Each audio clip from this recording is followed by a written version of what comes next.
Apologies if the sound is strange this week. For some reason, the fan in my office is blowing very loud. I don't know if you can hear it or not. I hope not. But just in case, all apologies. Okay, so week 9. Welcome back, sort of, unofficially to College Comp. We're in our ninth week, if you can believe it, and you are busy. So I don't want to really add too much to your your level of effort at this point. But there is some stuff that I need you to get through this week by March 24th at 10 a.m. as usual. This week is about primary research. Hopefully, your annotated bibliography has gone well. You've found a lot of outside sources for your topic. One additional requirement that makes this research essay a little different from College Comp, in addition to being 2 pages longer for a minimum, is primary research. So you've done some already. You've conducted an observation. You've, in a sense, your digital Sabbath is primary research because you yourself were sort of the researcher and the subject matter, which is a little through the looking glass to think about, but still, worthwhile, I guess. So for the research project, you need to conduct an additional piece of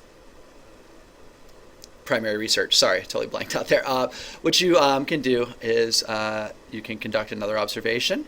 Okay, and you hopefully still remember how to do that, taking the notes, using the constant comparative method to make sense of your notes, and then taking the patterns that you identify and applying those patterns to a larger point that you'd like to make. You can also interview someone whose perspective is vital, or you can distribute, collect, and code a survey or a questionnaire. We're not going to get too much into the differences between a survey and a questionnaire. There are differences, and at the very end of the day, there are important distinctions to be made, but even for a class that starts with a 2, I'm not sure that getting too in depth with those distinctions matter. I didn't really learn the difference between surveys and questionnaires until I was taking something like English 6, I want to say 678, something like that, way into grad school. So I'll leave that for your grad school professors to teach you. There's some other things that I want to get to very quickly here. This voice comments app. I want to try to give you voice comments on your research essay rough drafts and or your final drafts. And so I'm curious to see if if anyone is willing to kind of go on this little journey with me. So I'm going to link here. Kaizina, I never know how to pronounce it. This is supposedly a pretty effective voice comment app. We just both need to have it. You need to have it installed. You have to use Chrome as well. It's a Chrome extension, so hopefully your web browser is Chrome, just like mine. So that's kind of step 1. Step 2 is you have to add the app, and then you launch it, you open with. The directions are pretty straightforward, but you can leave voice comments for me, and I can leave them for you if we decide to do it. There's also a video here of what the app in action looks like. So I don't even know, because our interfaces are different, because I just use a general Gmail and you all are keyed into the Stark State email interface. I don't know if you're even able to add apps, so I'm sure as soon as I send this week 9 agenda out, I'm sure I'll hear from a few of you. I can guess which of you will do this quickly for me, and thank you in advance. Let me know if you can do the voice comments app, because I would like to try it. It's not something that is a requirement, but just going forward, I'm always looking for ways to improve my teaching practice, and this definitely is one of them. I want to try to use even more sort of multimodal ways to reach you. Keep that word in mind, by the way, multimodal. It's going to become very important here in another month or so. All right, so let me know about that. A couple of screencasts. One is here. It's on citation styles. It's a screener, so it's short. There's another one on integrating quotes, which is 15 minutes long. It's pretty thorough in how to smoothly incorporate quotes into your essays. Many of you already have seen these, but they're good. They're lessons that stand on their own pretty well, I would think. Let's see. So you got that. Peer review partners are not changing. There you are. I don't think we had a single instance of drama with these with SA2's peer review. So I'm not in a big hurry to change peer review partners. If you are, let me know. I'm not going to put that on the agenda here formally, but if you would like to swap, or if you and someone else want to be partners for the research essay, that's fine. But everybody seemed to have gotten along last time. It's only taken me, 24 weeks maybe to figure out the right sort of combinations between you all. But seems like maybe, we got there. So better late than never. So peer review is, of course, for week 10. That's when I'm going to start looking at your essays as well, although I'm happy to look at them beforehand, before that time as well. So anyway, your peer review is also, I'm going to fold an invention journal into your peer review just because I want it to be rather substantial for this research project for reasons that I hope are obvious. Okay, so moving to agenda item 3 here, you got Invention Journal 8, which, if I can scroll down here, oh, your presentations are so cool, your online presentations, pupils 6 and 7, you guys are really setting yourselves up well for the final project in here, the multimodal collaborative project. But anyway, your research essay is just your, your Invention Journal 8 is just your research essay's primary research raw data. So if you make a new observation related to your topic, you scan and upload and write out your field notes. If you conduct an interview, you have to upload your notes and transcribe your interview. And if that's not done to my satisfaction, I will ask you to, transcribe more. And then if you conduct a survey, you share the questions and the response data. So I hope I said that here. Yeah, your Invention Journal 8 is going to turn into your appendix for your research essay final draft. There's going to be, you always have to attach your data at the ends of your studies for large-scale projects like this. So you're going to, I'm just basically setting you up to have less work to do down the road. So there's that Invention Journal 8 that you have to do. Now, in the shared folder that I created, and I hope you're really keeping up to that because I do keep updating the folder, there's plenty in there for you to enjoy. Let me click back here.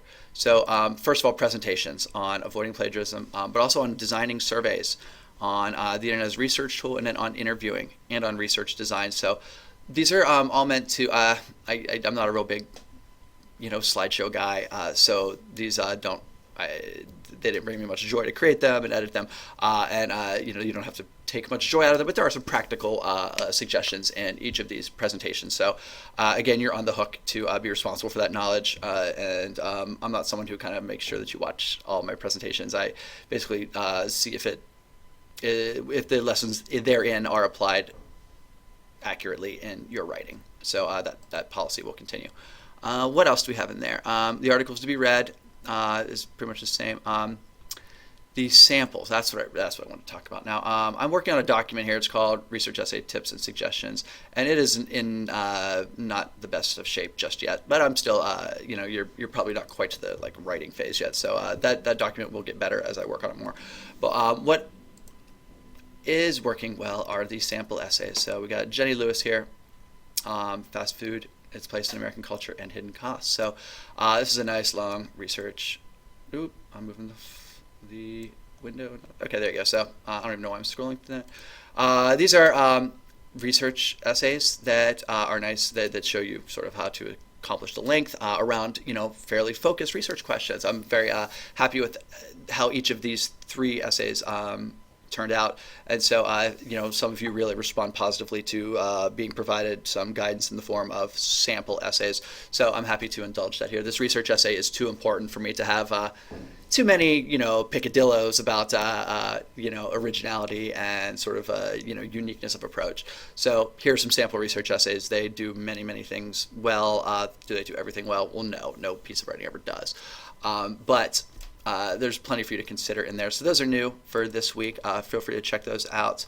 The links to helpful sites is an ongoing list as well. I don't know why that didn't open in Drive. That's very weird. So anyway, there's all citation help, interview help. These are just outside sources. When I find something, I just kind of add to this list. Honestly, I should have done a Bitly bundle like I did with the multimodal online presentation software. But that's for next time, for the next time I teach this class. You have some readings on evaluating sources and integrating sources. You also have, don't ever forget, these digital library research basics. Let me even take you back to Angel here. Okay, right here. Okay, developing a topic, searching databases, evaluating websites. Lots of very useful resources. Sarah Klink, who is a fellow runner like myself, I saw her at a 5K 2 weeks ago, and she's, I thanked her for her hard work on there because I know some of you get a lot out of those digital Digital Library Research Lessons Basics. That is quite a mouthful. So I don't have too much more to tell you this week, except keep doing what you're doing. You're all sort of down your own rabbit holes now, and so it's very hard for me to say don't forget to do X, Y, and Z for your research project, because some of your ideas are a little rough around the edges yet, and as you're researching and getting smarter on your topic, you're also refining your knowledge base. You're also taking steps to narrow and focus and bring into greater detail exactly what you want your research essay to accomplish, sort of the problem you want it to solve for many of you, or maybe at least the problem that you want to highlight. Please remember that your research essay is to be argumentative in nature. I need to be inspired to behave differently as a result of reading your essay, to think differently, to shop differently, to parent differently, to teach differently, to live differently in some way. So how you always want to keep that question in mind. How do I want my reader to be different by the time they're done reading my essay? So as long as that question's on your mind, you'll be okay. Week 10 is going to deal with peer review. It's going to deal a little bit with documentation, but for the most part, I expect you all to be pretty good at those sorts of things, MLA and APA, because you've gone through college comp already, and so we'll see what that looks like. So I might wrap this up early. I did want to show you one more thing here. Hopefully your Google Drive looks like mine, but this just happened very recently. This add-ons tab. So you click on add-ons, you click on Get Add-ons, and now these are not for Chrome but for Google Docs. These different tabs, many of them educational in nature. But look at the big one here, EasyBib.com is a popular website, but EasyBib now has a bibliography creator. So a super smooth integration of all that little ticky-tack, rinky-dink, I almost said a bad word, that tends to eat up a lot of our time. I'm all for streamlining that process. It appears to me, I've not used this EasyBib yet because this is a brand new, this whole notion of add-ons is brand new. So I'm looking forward to playing with these. I'm going to, at some point. There's a Thesaurus, okay. What else? There's a highlighting tool. I don't know if you're a highlighter. Lucid is a good company, and so I'm curious what they do with that, with their diagram creator. Group messaging for a document sounds kind of cool too, especially maybe for the collaborative project coming up. So we'll see if we do that. Maybe we'll try to integrate that. I do not know what Pro Writing Aid is. Anything with clip art like that is going to alarm me. So I don't know, maps, they seem to be adding all sorts of them all the time here. So there's that company again with teacher workflow automation tools like Doctopus. Okay, well, I guess that's not going to be as useful as I thought. My face kind of lit up for a second when I saw that company's there. I thought maybe the VoiceThread app would have some sort of Google Docs tie-in, but apparently not yet, or at least hopefully it will down the road. Okay, I am out of things to say to you. Other than please email me if you have any questions. Many of you are very good about keeping me up to date with how things are going, things that are coming easily, things that are maybe giving you struggles. So please, I'm very happy to get your emails, and hopefully you know by now that I respond as quickly as is humanly possible.